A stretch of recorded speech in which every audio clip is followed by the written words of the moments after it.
श्री गुरुचरित्र कथासार अध्याय 42 अनंत चतुर्दशी व्रतकथा कौंडिन्याख्यान।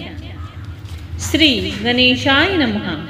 सिद्ध नामधारकांना म्हणाले, सायनदेव आणि इतर भक्तांना श्री गुरूंनी अनंत चतुर्दशीच्या अनंत व्रताचा महिमा व व्रताचा विधी सांगितला। श्री गुरु म्हणाले, पूर्वी हे व्रत पंडुपुत्र युधिष्ठिर यांनी केले होते, त्यामुळे त्यांना पुनरपि राज्यप्राप्ती झाली। त्याचे असे झाले की द्वितात सर्वस्व हरण केले। जाऊन पांडवांना 12 वर्ष वनवास आणि 1 वर्ष अज्ञातवास भोगावा लागला। पांडवांचे सत्व पाहण्यासाठी दुर्वास ऋषीही येऊन गेले। त्यावेळी कृष्णाने पांडवांचे सत्व राखले। एकंदरीतच पांडवांचे वनवासात हाल होत होते। ते पाहून कृष्ण त्यांना भेटायला जात असे। कृष्ण असेच एकदा गेले असता त्यांची धर्मभगिनी पांडव पत्नी द्रौपदी हिने त्याचे स्वागत केले आणि त्यांची पूजा करून त्यांची नाना प्रकारे स्तुती केली आणि म्हटले, कृष्णा, आम्ही हा वनवास भोगत आहोत, तू आमचा कैवार होतोस, त्यामुळे कसे तरी जिवंत आहोत। पण असा काही दैवी उपाय आहे का की ज्याने आमचे राज्य आम्हाला परत मिळेल? 5 पांडवांनी त्यावेळी कृष्णांजवळ बसून हाच प्रश्न विचारला। त्यावर कृष्ण म्हणाले, एक उत्तम व्रत आहे, त्या व्रताला अनंत व्रत म्हणतात। त्याचे आचरण केल्यास तुम्हाला राज्य पुन्हा प्राप्त होईल। तो अनंत म्हणजे शेषशायी विष्णू हेच माझे मूळ रूप। मीच अनंत रूपांनी ही सृष्टी व्यापली आहे। त्या व्रताचा विधी मी तुम्हाला सांगतो आणि पूर्वी हे का आणि कोणी केले तेही सांगतो।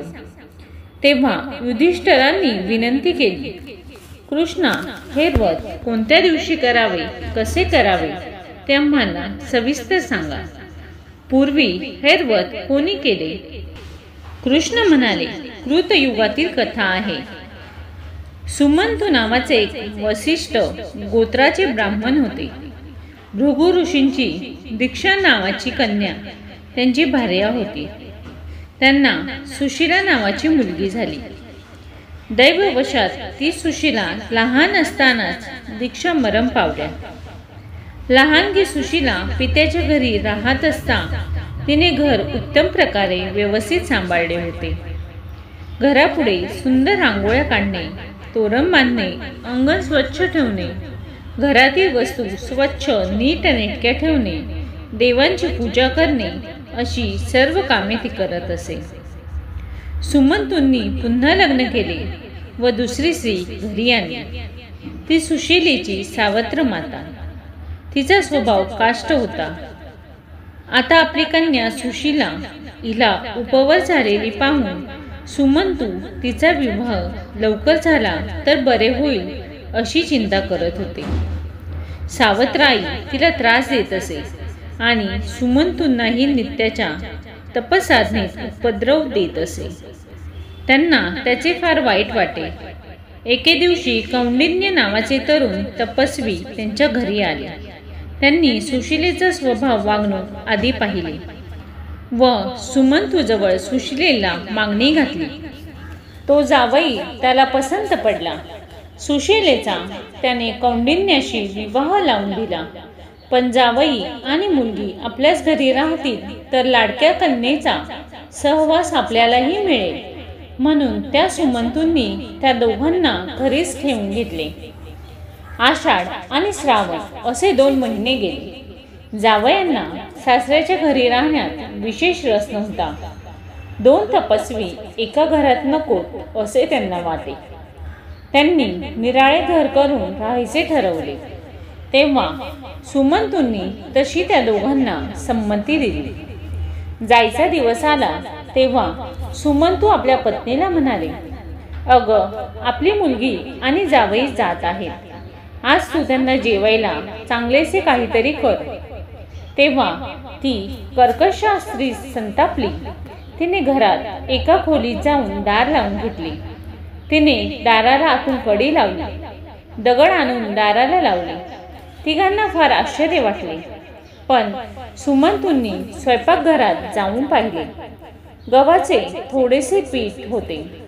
तेवढेच मुलीजवळ देऊन त्यांनी दाम्पत्याला निरोप दिला. सुशीला व कौंडिन्य एका रथात बसून निघाली. वाटेत जाता जाता सुशीलेला एके ठिकाणी नदीच्या तीरावर काही स्त्रिया सुंदर रक्तांशू लेऊन अनेक ठिकाणी कलश स्थापना करून पूजा करत आहेत असे दृश्य दिसले. रथात कौंडिन्य शांत ध्यानस्थच बसलेले होते. सुशीलेने रथ थांबवला. ती खाली उतरली. त्या स्त्रियांजवळ गेली. अहो स्त्रियांनो, आपण कोणते व्रत करत आहात? तेव्हा त्यातील एक दोघी म्हणाल्या, आम्ही हे अनंत व्रत करत आहेत. अनंताची अशी पूजा केल्यास तत्काळ उत्तम फळ मिळते. सुशीला म्हणाल्या, हे व्रत कसे करायचे मला सांगता का? मीही असे व्रत करेन. त्यावर त्या स्त्रिया जमून तिला व्रत सांगू लागल्या. त्या तिला म्हणाल्या, बस हे व्रत कसे करावे ते सांगतो. भाद्रपद चतुर्दशी या तिथीला अनंत रूपी विष्णूंची पूजा करायची असते. अनंत म्हणून एक लाल रंगाचा दोरा घ्यावा. त्याला 14 गाठी द्याव्यात. तो घेऊन नदीवर यावे. स्नान करून शुचिर्भूत व्हावे. आपण पवित्र वस्त्र नेसावे. हळदी कुंकू लावावे. गंगेचा एक व यमुनेचा एक असे 2 कलश आणावे. त्यात पाणी भरून रत्ने घालावी. 5 पल्लव घालावे. त्या कलशाला गंध, हळद, कुंकू लावावे. मग त्या कलशात गंगा आणि यमुना आहेत असे कल्पून त्याची पूजा करावी. त्याची आरती करावी. दोन्ही कलशावर तबकामध्ये नवीन वस्त्र ठेवावे. त्यात तांदूळ घालून पसरवावे आणि त्यावर कुंकमाने अष्टदल कमल काढावे. दर्भाचा नाक करून त्याची पूजा करावी. त्या कलशापुढे शंख, पद्माकृती 5 प्रकारच्या रंगावलीने रांगोळी काढावी. नंतर दर्भरूपी शेषनागाची पूजा त्या कलशापुढे करावी. शेषशायी विष्णूंचे ध्यान करावे.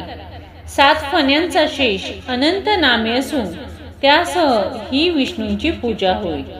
त्या विष्णूंच्या दोन्ही उजव्या हातात शंख आणि पद्म आणि दोन्ही डाव्या हातात चक्र आणि गदा आहे आणि ते विष्णू पिंगळ डोळ्यांचे आहेत असे ध्यान करावे. ओम नमो भगवते वासुदेवाय हा मंत्र म्हणत दर्भाच्या गाठीयुक्त नागाची ही कल्पना अनंत म्हणून मनात धारण करून नवीन नवग्रंथीयुक्त दोरे दोन्ही कलशावर ठेवावे. त्या दोरकांवर षोडोपचार अर्पून पुरुष सूक्त मंत्रांनी त्यांची पूजा करावी. विष्णू सूक्तही म्हणावे. नंतर गव्हाचे पीठ आणि तूप, गूळ यांचे वाण द्यावे. अर्धे ब्राह्मणाला द्यावे. अनारसे, खीर जेवायला करावी. अर्ध्या अन्नाचे प्रसाद म्हणून आपण सेवन करावे. प्रत्येक वर्षी अनंत चतुर्दशीला असे व्रत करावे. पूर्वीच्या वर्षीचा दोरा वर्षभर ठेवावा. नवीन दोऱ्याची पूजा करताना तो पूर्वीचा दोरा नदीत विसर्जन करावा. 14 वर्ष व्रत झाल्यावर त्या व्रताचे उद्यापन करावे. सर्व प्रकारच्या कामना या व्रताने पूर्ण होतात असे सांगून त्या स्त्रिया म्हणाल्या, आजच अनंत चतुर्दशी आहे. तू आज आमच्याबरोबर व्रत करशील तर तुझी मनोकामना पूर्ण होईल. सुशीलेने होकार दिला. त्यांनी त्या स्त्रियांसमवेत अनंताची पूजा केली. त्यानंतर त्या त्यांचा निरोप घेऊन रथाकडे गेल्या. तोपर्यंत कौंडिन्य ध्यानातून उठले होते. ती दोघे रथात बसून पुढे निघाली. पुढे जाता जाता त्यांना एक अमरावती समान वैभवशाली नगर लागले. पाहतात तो काय, अनेक लोक त्यांच्या स्वागताला हजर झाले. स्वामी, तुम्ही तपोनिधी आहात. या नगराचे राज्य तुमचेच आहे असे म्हणत त्या लोकांनी त्या दोघांना एका मोठ्या राजवाड्यासारख्या विशाल सदनात नेले. अनंत व्रताच्या आचरणामुळे त्यांना हे वैभव प्राप्त झाले. पुढे एके दिवशी कौंडिन्यांनी सुशीलेच्या हाताला बांधलेला अनंताचा दोरा पाहिला. त्यांनी विचारले, हा कसला दोरा तू बांधला आहेस? सुशीलेने अनंत व्रताची तिला कळालेली माहिती आणि तिने कसे आचरण केले ते सर्व सांगितले. पण कौंडिन्याचा त्याबद्दल भलताच ग्रह झाला. त्याने रागात म्हणले, तू काहीतरी चेटू करून मला वश करण्यासाठीच हा दोरा बांधला आहेस. आणतो इकडे. असे म्हणून त्याने तो दोरा अग्निकुंडात टाकून दिला. कसले आले आहे या दोऱ्याचे वर? सुशीला म्हणाली, अहो काय केलेत हे? याचा परिणाम वाईट होईल. या अनंत व्रतानेच आपल्याला हे वैभव प्राप्त झालेले आहे. कौंडिन्य म्हणाले, छे, मी जी तपश्चर्या करतो, जी साधना करतो, त्याचेच फळ म्हणून आपण या वैभवात राहत आहोत. सुशीलेने आधी धावत जाऊन तो दोरा अग्नीतून काढला होता. तो दुधाने स्नान घालून धुतला होता. पण कौंडिन्याच्या कृतीमुळे अचानक सर्व वैभव अनंताच्या अपमानाने नष्ट झाले आणि ते दाम्पत्य पूर्ण दरिद्री झाले. हे कसे झाले? अनंताचा अपमान झाला, त्यामुळे त्यांच्या घरात मोठी चोरी झाली. सारे घर चोरांनी साफ केले आणि घराला आग लागून ते घर आगीत जळूनही गेले. त्यामुळे कौंडिन्य आणि सुशीला अरण्यात भटकू लागले. सुशीलेने असे ठरवले की साक्षात लक्ष्मी विनायक भगवान अनंत भेटले तरच अन्नोदक ग्रहण करेल. ते दाम्पत्य अरण्यातून जात असता त्यांना एक आंब्याचे झाड दिसले. त्याला भरपूर आंबे आलेले होते. त्याचप्रमाणे भरपूर पानांनी ते भरगच्च भरलेले होते. पण नवल असे की त्या झाडावर एकही पक्षी येत नव्हता. त्याकडे कोणी पशुही फिरकत नव्हता. सुशीलेने त्या वृक्षाला विचारले, तू भगवान अनंत पाहिले आहेस काय? वृक्ष म्हणाला, नाही, मी पाहिले नाही. तुम्हाला जर दर्शन झाले तर त्यांची मजसाठी क्षमा मागा. पुढे जाता जाता एक गाय त्यांना दिसली. तिला वासरू नव्हते. ती गवत खाण्याचा प्रयत्न करत होती, पण तिला ते खाता येत नव्हते. तू अनंत पाहिले आहेस का? असे तिला विचारले तेव्हा ती म्हणाली, मला ते दिसले नाहीत. तुम्हाला जर दिसले तर माझी ही अशी अवस्था झाली आहे असे सांगून माझ्यासाठी त्यांची क्षमा मागा. पुढे त्यांना एक बैल दिसला. तोही दीन अवस्थेत होता. त्यानेही मी अनंतांना पाहिलेले नाही असे सांगितले. पुढे एकाजवळ एक अशी 2 सरोवरे त्यांना दिसली. त्यांचे पाणी एकमेकात मिसळलेले होते. एकही हंस किंवा पक्षी त्यांच्या आश्रयाला आलेला दिसत नव्हता. त्यांनीही अनंत पाहिले नाहीत आणि तुम्हाला भेटल्यास आमच्याकडे पक्षी येत नाहीत, ही परिस्थिती त्या देवांना सांगा असे सांगितले.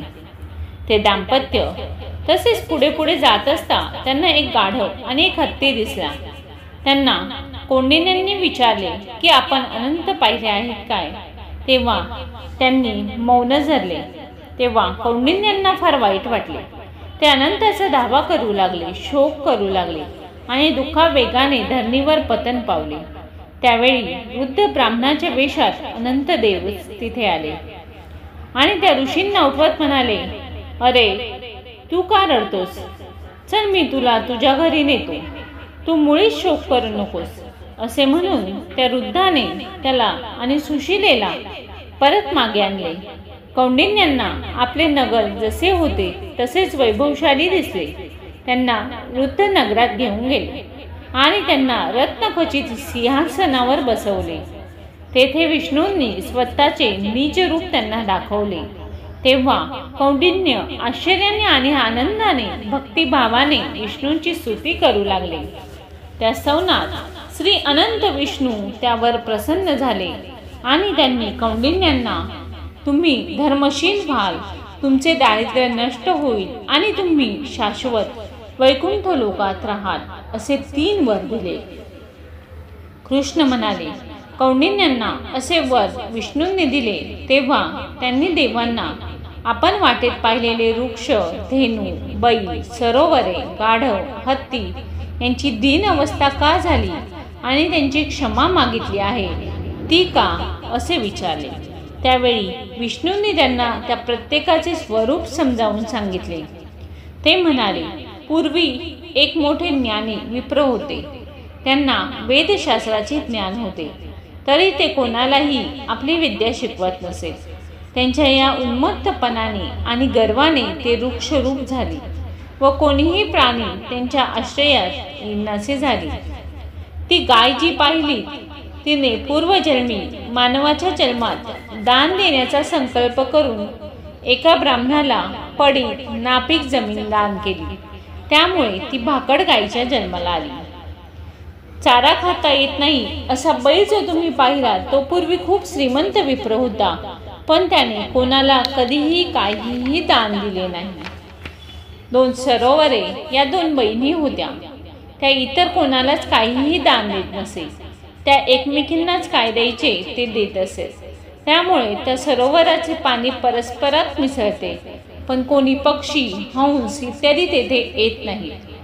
तुम्ही जे गर्दभ पाहिलात तो तर तुमचा क्रोधच होय. तुमच्या जाणीवेतून तो बाहेर पडला आणि गर्दभाच्या जन्माला गेला. हत्ती म्हणजे तुम्हाला तपस्येचा झालेला गर्भ होय. तो तुमच्या शरीरातून बाहेर पडला आणि हत्तीच्या जन्मास गेला. त्या सर्वांच्यासाठी तुम्ही क्षमा मागितली, त्यामुळे ते सर्व त्या निम्न स्थितीतून मुक्त झाले आहेत. जो वृद्ध ब्राह्मण तोच मी. तुमच्या पश्चातापाने तुमची चित्तशुद्धी झाली म्हणून मी तुम्हाला दर्शन दिले, पूर्वीचे वैभव प्राप्त करून दिले आणि 3 उत्तम वर दिले आहेत. आता मरणोत्तर तुम्ही नक्षत्रात पुनर्वसू नामक जे नक्षत्र आहे त्यात चिरकाल निवास कराल. कृष्ण म्हणाले, अशा प्रकारे कौंडिन्य धन्य झाले. त्यांनी त्या नगरावर पुष्कळ वर्ष राज्य केले व सुशीलेसह उत्तम गतीला प्राप्त झाले. तेव्हा अनंत व्रताचा असा महिमा आहे. म्हणून तुम्ही हे व्रत कराल तर पूर्ववत आपले राज्य प्राप्त कराल. श्री गुरु शिष्यांना म्हणाले, यानंतर पांडवांनी वनवासात ते व्रत आचरण केले आणि त्यांना राज्य प्राप्ती झाली. त्याचप्रमाणे अनेक श्रेष्ठ ऋषींनी या व्रताचे आचरण करून 4 पुरुषार्थ प्राप्त केले आहेत. सायनदेवांना ते म्हणाले, तुमचे गोत्र कौंडिन्य आहे. तुम्ही जर हे व्रत कराल तर महापुण्य लाभेल. त्याचप्रमाणे सायनदेवांनी ते व्रत केले. तसेच मोठ्या थाटाने श्री गुरूंची पूजा केली, गीत नृत्यादी कार्यक्रम केले. नंतर सायनदेव स्वतःच्या गावास गेले आणि ज्याप्रमाणे गुरूंनी सांगितले होते त्याप्रमाणे कुटुंबासहित गुरूंच्या मठात त्यांच्या सेवेसाठी राहिले. सिद्ध म्हणाले, नामधारका, तुझे पूर्वज सायनदेव यांनी या प्रकारे गुरूंची सेवा केली. 42वा अध्याय समाप्त. व्हिडिओ आवडल्यास लाईक करा, सबस्क्राईब करा. धन्यवाद.